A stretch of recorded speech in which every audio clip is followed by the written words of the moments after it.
Bismillahirrahmanirrahim. Assalamu alaykum, hurmatli ko'ruvchilar. Istiqlol kundalik xabarlar programmamizni ko'rishinglarni qarshi olamiz. Men Abdullah Yalqun. Programmamizda vatanimiz Sharq Turkiston va dunyo kun tartibidagi eng muhim xabarlarni huzuringizga sunamiz. Qanamsiz diqqatinglar ekranimizda bo'lsin. Xitoy irqiy qirg'inchilik sayohatini taraqqiy qildirish haqida yig'in ochdi. Sharq Turkistondagi irqiy qirg'inchilik sayohati orqali jinoyatlarni yushirishga urinib kelayotgan Xitoy 25 may Aqsu viloyatining Kucha shahrida 2025 yillik atalmish Xinjiang sayohat taraqqiyot yig'ini ochib, bu jinoyatni texmo kengaytirishni planladi.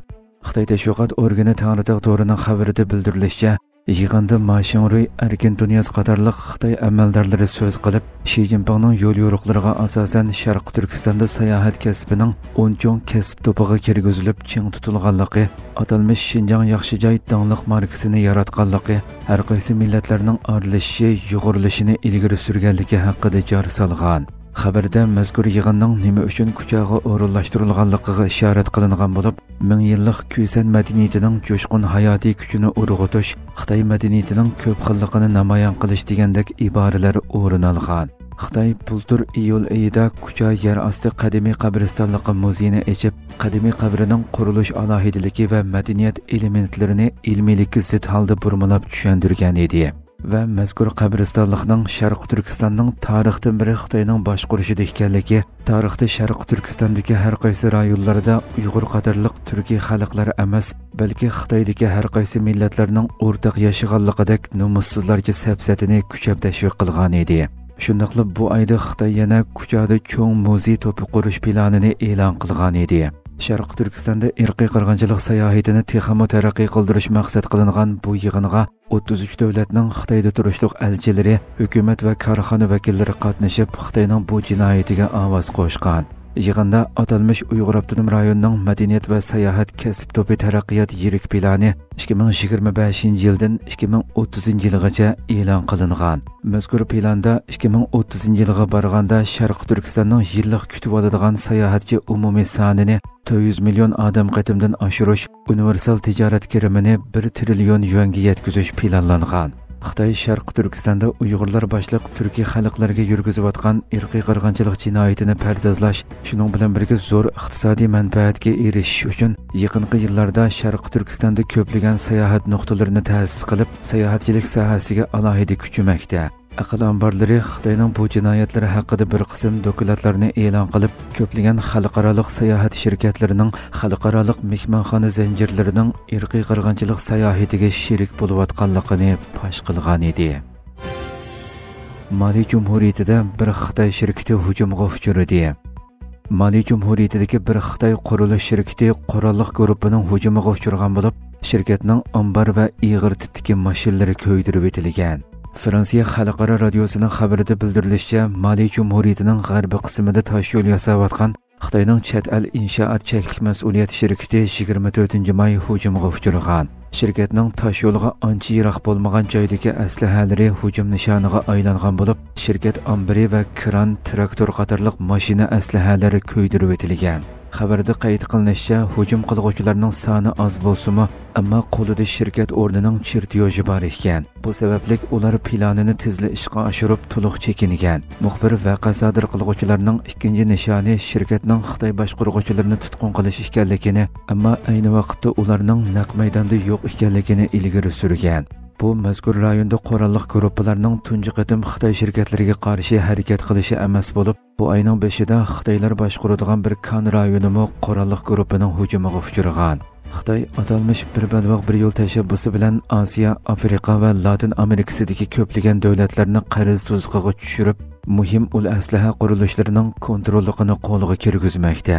Muhit bulg'ash, yerlik aholining hayotiga buzg'unchilik qilish, Xitoy ishchilarini ishiltish, yerlik ishchilarni xo'rlash va ularning maoshini bermaslik, tabiiy boyliqlarni bulang-talon qilish qatorliq jinoyatlari xalqning qattiq noroziligini qo'zg'amoqda va turli hujum, to'qinishlarga sabab bo'lmoqda.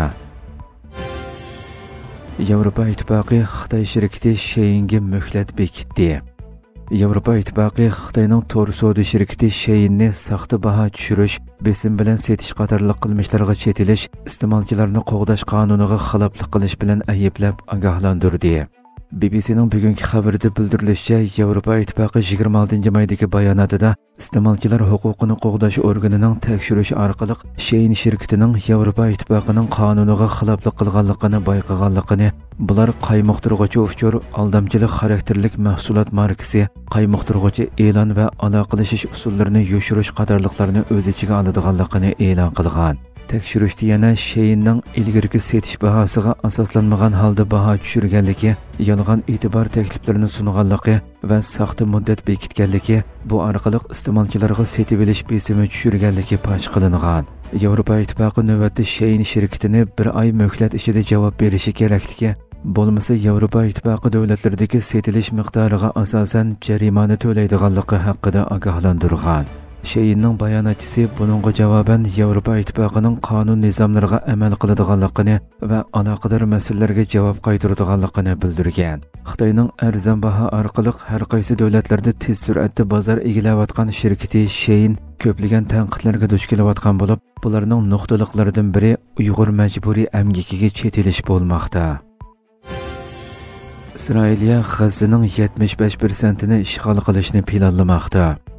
Isroiliya armiyasi keyingi 2 oy ichida G'azzoning 3dan 2 qismidan ko'pragini kontrol qilish uchun hujumlarni kuchaytirayotgan bo'lib, bu plan taxminan 2 million falastinlikni qo'rshav ostidagi rayonning faqat 4dan 1 qismiga qistab qo'yishni nishon qiladi ekan. Bu uchurlar har xil taratquv xabarlari va rasmiy bayonotlarga asoslangan. Yaqinqi mezgilda o'tkazilgan yuqori darajali doklad yig'inida tafsiliy bayon qilinganligi bildirilgan planga asoslanganda, Isroiliya kuchlari Falastinga tava G'azza dengiz qirg'oqi liniyasining taxminan 75%ni iyul oyigacha ishg'ol qilishni planlagan. Qolgan Falastin nufusi bo'lsa shimolda G'azza shahri, G'azzaning o'rta qismidagi musofirlar lagerlari va janubdagi Masaviy rayondan iborat 3 ayrim rayonga suriladi ekan. Isroiliyalik amaldorlar bu harakatning maqsadining Hamasning ul aslahalarini vayron qilish va go'riga elinganlarni qutqizish ekanligini ilgari surmoqda. Ammo inson haqlari faoliyatchilari va tanqidchilar bu hujumning fuqarolarni yangi azob uqubatlarga duchor qiladiganligi va majburiy ko'chishni jiddiy darajada oshirib etadiganligi to'g'risida ogohlantirmoqda. Isroiliya armiyasi mart oyidagi qisqa muddatlik urush to'xtatishdan keyin boshlangan hujumlar bilan hozir rayonning taxminan 40%ni ishg'ol qilmoqda. Fidan bilan Putin Moskvada uchrashdi. Turkiya Tashqi ishlar ministri Hakan Fidan 26 may Rossiyaning poytaxti Moskvada Rossiya prezidenti Vladimir Putin bilan ko'rishgan bo'lib, taxminan 1 soat davomlashgan uchrashishda Istanbul tinchlik suhbatidan keyingi Ukrainaga aloqador o'zgarishlar muzokara qilingan. Turkiya diplomatik manbalarining xabarida mazkur uchrashishda Ukraina bilan Rossiya o'rtasidagi urushni oxirlashtirishga doir yaqinqi tirishchiliklarning, shundaqla 16 may Istanbulda o'tkazilgan tinchlik suhbatidan keyingi o'zgarishlarning muzokara qilinganligi bildirilgan. Shuning bilan birga Putin bilan Hakan Fidan iqtisod va energiya sohalaridagi ikki taraflik masalalarni muzokara qilgan. Hakan Fidan bu uchrashishdan ilgari Rossiyaning Ukraina masalasi bosh maslahatchisi Vladimir Medinsky bilan ko'rishgan edi. Hurmatli ko'ruvchilar, shunday qilib bugungi xabarlarimiz mushahada oxirlashdi. Inshaalloh atigi programmamizni ko'rishguncha omon bo'linglar. Assalomu alaykum va rahmatulloh.